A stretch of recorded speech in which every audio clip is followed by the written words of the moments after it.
un popolo in preghiera. Il vescovo benedice.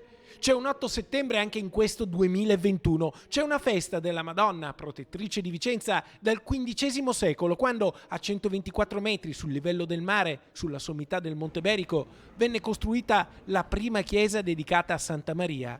C'è una storia di fede, di devozione, di vicende straordinarie, a volte miracolose, che legano i vicentini con la Madonna, apparsa qui per la prima volta nel 1426.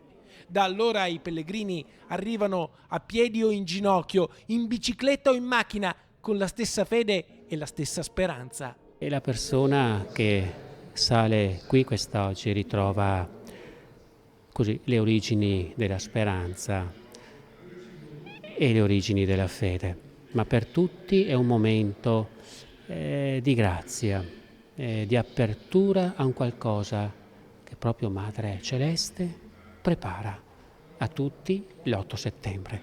Oggi più che mai l'8 settembre, festa della Madonna di Monteberico, è un momento di riflessione e di attesa, un momento di passaggio dai lockdown e dalle clausure imposte dall'epidemia a un ritorno alla vita, nonostante il Covid, nonostante una delle più violente crisi economiche e sociali degli ultimi decenni. Così diceva 30 anni fa San Giovanni Paolo II: Maria è nata per Gesù, volendo Dio incarnarsi mediante l'amore di una madre, cioè Dio che inteso diventare carne, entrare nella storia, sceglie l'amore, il grembo di una donna.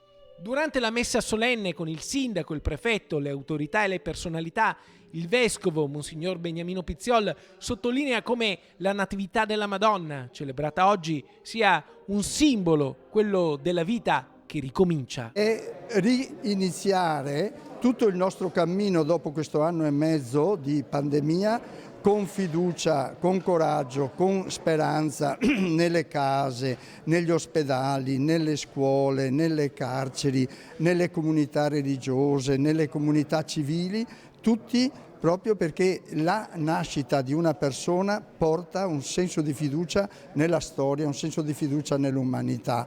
C'è qualcuno che ha detto la nascita di un bambino o di una bambina significa che Dio non si è stancato ancora di noi, della famiglia umana.